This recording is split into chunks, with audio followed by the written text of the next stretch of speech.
Assalamu alaikum warahmatullahi wabarakatuh. Ashama harka fuun ilmaan Oromoo warra amantaa biraa hordoftanis yooyya jirtu baga jiraatanii baga sa'aatii kana eedan isin jedha hordoftoota kiyyaa nageenya kiyya bakkuma jirtanitti isin haa qaqqabu. Alhamdulillah anis fedha rabbii guddaatiin har'as deebi'ee dhufee jira. Rabbi sa'aatii kanaan nu eegemmoo shukrii itti galfanna. Akkasii isin jedha hordoftootaa fi kabajamtoota kiyyaa. Warri maatii kiyyaaf haaraa taatan subscribe, like, share, comment gochuu hin irraanfatinaa isiniin jedha. Like illee godha, subscribe illee godha. Akkasii isinoon beektanii bira hin darbinaa isiniin jedha. Egaa hordoftoota kiyya akkuma waan akkaan nama gaddisiisu argamu sooshaal miidiyaa kanarratti wanti akkaan nama gammachiisu illee mul'ataa jira, deddeemaa jira. Waan akkaan nama gammachiisu, waan akkaan nama bakka nama dinqisiisu waan namni barumsa irraa fudhata jedhamee yaadamu takkas deddeemuutti jirti. Inni sunis maali yoo jettanii warri argitanii jirtanii warri argitanillee irra deebitanii dhageeffachuu dandeettanii yaani anis yaada qabu irratti kennachuu barbaada. Warra hin argineef immoo isiniif hima isiniin jedha hordoftoota kiyya laayik gochuudhaan eegala nafaana tura hanga midhuma viidiyoo kana waan jiru hunda yaada qabdan isinillee koomentii jalatti naaf barreessuu dandeettanii. Anillee yaada qabuun nin bahadha. Egaa akkasii isiniin jedha kabajamtoota kiyyaa wanti akkaan nama dinqisiisu nama gammachiisu wanti namni kennas barumsa irraa fudhata jedhamee yaadamu wanti guyyaa kaleessatiif dheengaddaa irraa sooshaal miidiyaa kanarra deddeemaa jiru suni mucaan lammii Naayijeeriyaa ta'e barataa yuunivarsiitiiti jedhamaa jira. Kalee ofii gama tokkoo baasuudhaan jaalallee isaa yookaan fireendii yookaan kaadhimaa jedhamu sanii telefoona iPhone Pro Max maqaan isaatu hedduu namatti ulfaataa waamanuyyuu iPhone Pro Max bituudhaaf jecha kalee isaatu akkaan qaalii taate. Kaleen hedduu qaaliidha. Akka waan lubbuu ofii baasee kennee natti fakkaata wallaahi kalee miti jechuudha. Innaa kalee ofii gama tokko gurguree fireendii isaa saniif yookaan kaadhimaa jaalallee isaa kabaanan saniif gammachiisuudhaaf iPhone Pro Max bitee isii gammachiisuuf kalee isaa akka gama tokko gurguree jedhamaa jira. Egaa garuu nama gammachiisa, nama dinqisiisalleedha. Nama jaalatan tokkoof kalee miti lubbuu ni baasanii. Wanti kalee irra qaalii immoo jira jedhee yaadu addunyaa kanarratti. Namni kalee malee dhaabbatee deemuu hin danda'u. Haa ta'u garuu jaalalli waan nama hin goone hin qabu. Waan isii jaalatuuf, waan akkaan isii kabajuuf, isii gammachiisuudhaaf yoo addunyaa dhabe addunyaa matii jette qabu tanarraa qoodee jaalallee tiyya gammachiisa jedhee waan akkasii san godhee addunyaan dinqisiifattee sooshaal miidiyaa kanarra ofitti jiranii akkasuma miidiyaan garaagaraa irraa dubbataa jira. Hedduu nama dinqisiisa garuu nama jaalatanillee fi kaleen baasuun inni barbaachisu jira natti fakkaatu. Jaalala dhugaa jaaladhu. Kalee isaa baasee kennuun sa'aatii kanatti yeroo sanuyyuu barataa yuunivarsiitii ta'e kanatti waa hedduutu isa eeggata. Isheedhuma amma kalee baasee bilbila bituuf kanaayyuu booda yoo haadha manaa godhatee ilmaan irraa argatee waa hedduu isa eeggata jechuudha. Sa'aatii kanatti kalee baasuun isa barbaachisu jaalaluma dhugaa kan jedhamu san kennuufii qaba tureeyyuu haa ta'u garuu isa itti fakkaatee jira. Nama jaalataniif wanta hin taane hin qabu isii gammachiisuudhaaf godhee jira.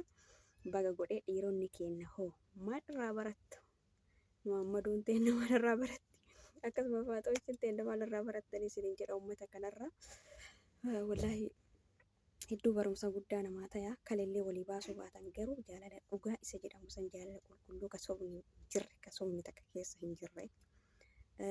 Tammootiyyuu bakka sharriin takka keessa hin jirre.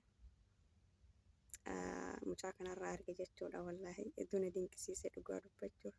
Inni akkasii isiniin jedha biyya keenya keessatti wanni akkanaa kun hin baratamne osoo kennameeyyuu namni foggoraanuyyuu yaanii waliin coorayyuu haa ta'u garuu kenna faallaa sanii ta'ee argame. Namni kenna wal ajjeesuu haati manaa abbaa manaa isii ajjeesuu bifa suukaneessaa ta'een abbaan manas haadha manaa isaa bifa suukaneessaa ta'een ajjeesee mana fincaaniitu gaabaa jira inumaayyuu. Wallaahi wanni biyya keenya san keessatti ta'aa jiru waan hedduu akkaan nama gaddisiisaati waan akkaan bakka dubbachuufis namaaf hin tolle seerri biyya keenyaa sun laafadha jedhee yaada ani akka gama kiyyaatitti. Maal yoo jettanii osoo seerri biyya keenyaa sun cimaa ta'e namni nama ajjeese jechuudha. Namni nama ajjeese tarkaanfiin guddaan bakka tarkaanfiin hin jiraamne hanga lubbuu isaa baasuu dirasii waan akkasii odoo irratti fudhatame namni sanirratti jiila waan ta'eef sanirra barata waan ta'eef namni biraa wal ajjeese jedhee hin yaadu. Innaa seerri biyya keenyaa hedduu akkaan bakka hin beeku wallaahi naaf hin galle ifa mallee naaf godhaa garuu yoon hin balleesse akkasii isiniin jedha. Amma gaafa mucayyoon mana keessa hojjettu daa'imman san qalte achumarraa mee as kaane jechuudha. Gaafa daa'imman san akkasii ajjeeste bifa suukaneessa saniin daa'ima nyaattee dhuudii garaa isiitii hin qabne wanti kun maal akka ta'e adda baafattee hin beekne sharrii namatti yaaduu dhiisi jechuudha. Garaa ofiitifuu nyaattee osoo hin quufin aannan ofii dhuudee osoo isiin hin quufin aarii haadhaaf abbaatiif jecha daa'imman san galaafatte namtittiin sun jechuudha. Namtittiin sun ilaa ammaa mucattiin sun ilaa ammaa manumidhaa keessa jirti natti fakkaate.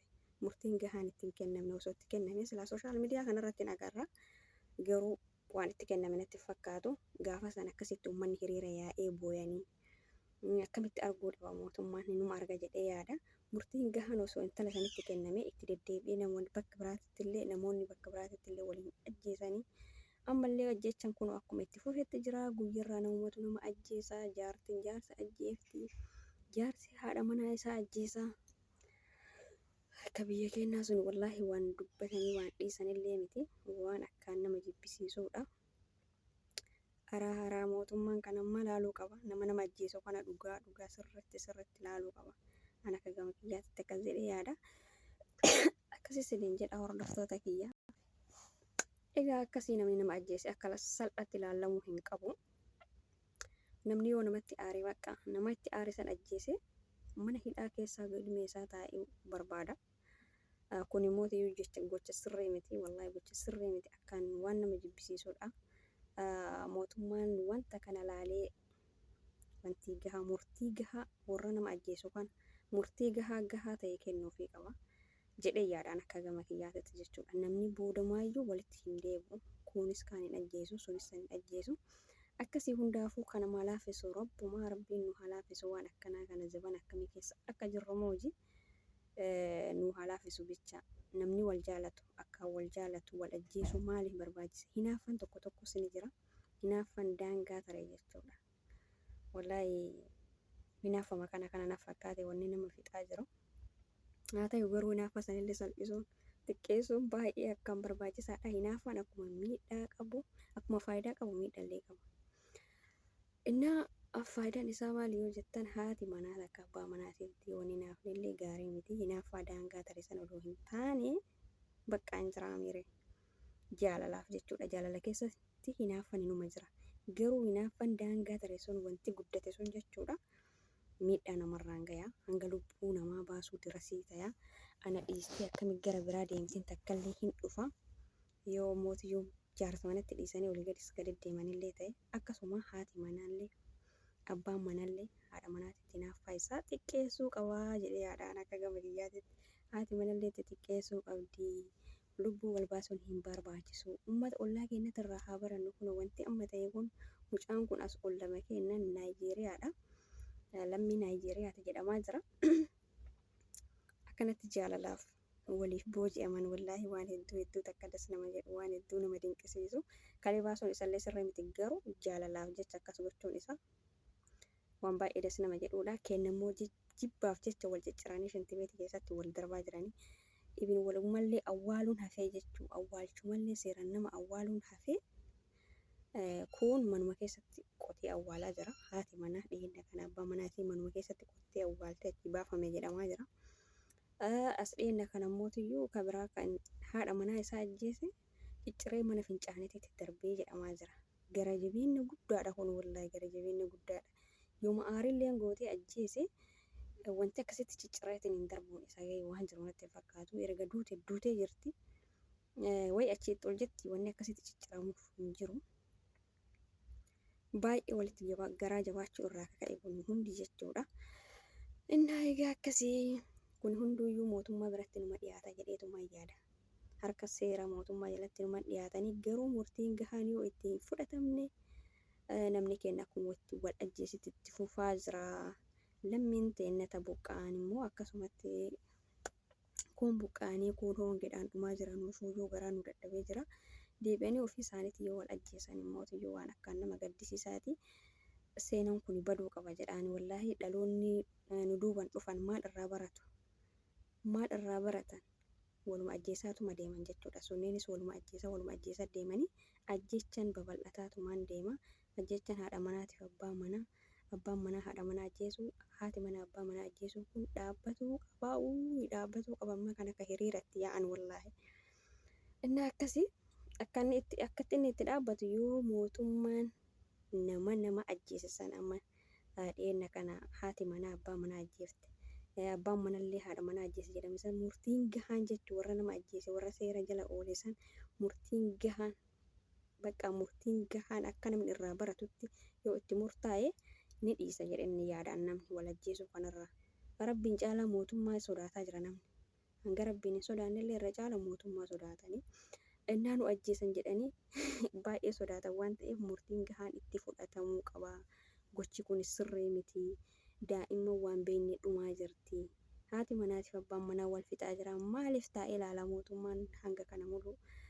Inni akkasiis hin jedhaa yaada baay'eellee hin qabu waan hin dubbadhullee nama dhibaa yoo waa'ee biyya keenya san kaasanii bakka miira keessa nama galcha jechuudha. Akkasii egaa hanga viidiyoo biraatiin walitti deebinutti hordoftoota kiyya. Inni geenaaf ta'a. Subscribe, share, like gochuu hin dagatinaa. Jaalala uummata biraatirraa immoo haa barannu warri maammadooti warri faaxillee akkasii hanga viidiyoo biraatiin walitti deebinutti. Assalaamu alaikum warahmatullahi wabarakaatuh.